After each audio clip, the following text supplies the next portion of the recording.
You know, some conflicts are just timeless. Today, we're going to dive into a high-stakes leadership crisis from almost 2,000 years ago that honestly feels like it could have happened yesterday. It all centers on the Apostle Paul and how he defended himself against a nasty campaign to completely tank his reputation and authority. And this right here, this is the heart of the attack. It's basically the ancient world's version of calling someone a keyboard warrior. You know the type, all tough and bold from a distance, but in person, weak, timid. It was a brutal and frankly pretty effective accusation. So, let's set the scene. We're in the ancient, bustling port city of Corinth, and a group of rival teachers, let's call them the super apostles, have waltzed into the community that Paul himself founded. And they're not just there to teach, they've launched a full-on smear campaign to undermine him at every turn. And you've got to understand, the stakes here were incredibly high.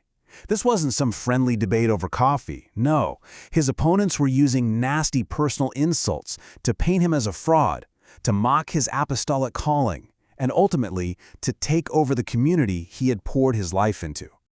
Okay, so let's get into the specifics. What exactly were they throwing at him? It is fascinating, really. They weren't just criticizing his ideas, they were building this caricature of him, a straw man designed to make him look completely ridiculous and unqualified for leadership. I mean, look at this. Their whole strategy is right here, plain as day. They create this massive contrast.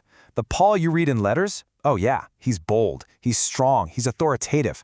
But the Paul who actually shows up? Well, he's a total weakling. His speaking skills are, and this is a direct quote, contemptible.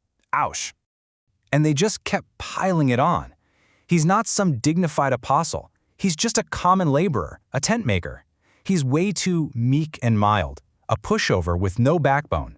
You know, all bark and no bite. Every single one of these was a carefully chosen jab meant to dismantle his authority piece by piece. So, how does Paul respond to all this? Does he fire back with his own insults? Nope. Instead of jumping into that mudslinging contest, he does something absolutely brilliant.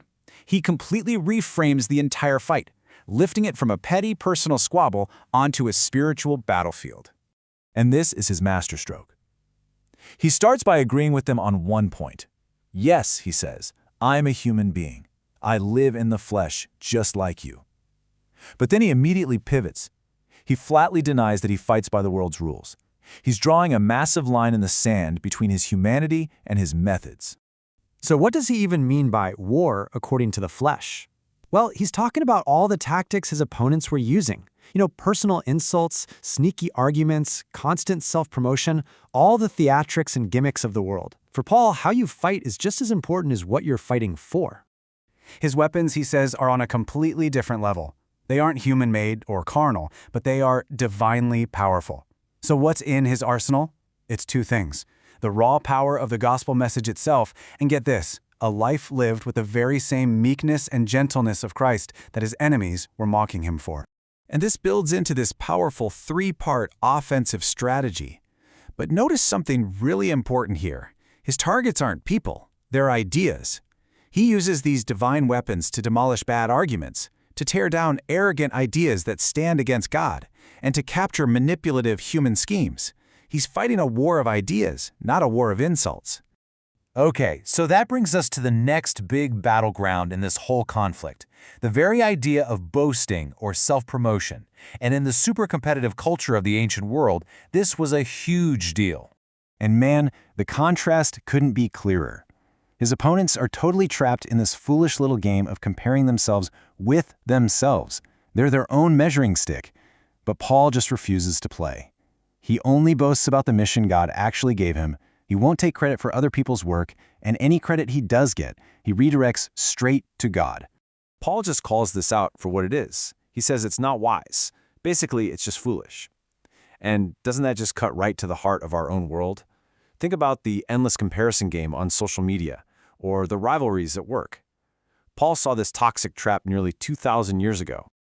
All right, so how does this all wrap up? How does Paul land the plane? He brings this whole thing to a close by completely flipping the script on what success even looks like and where real approval comes from.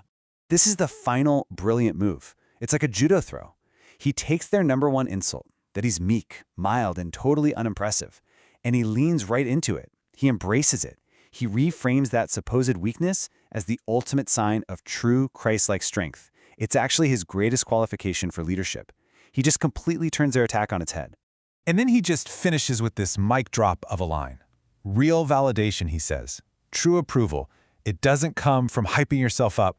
It doesn't even come from what other people say about you. The only stamp of approval that really matters is the one that comes from the Lord.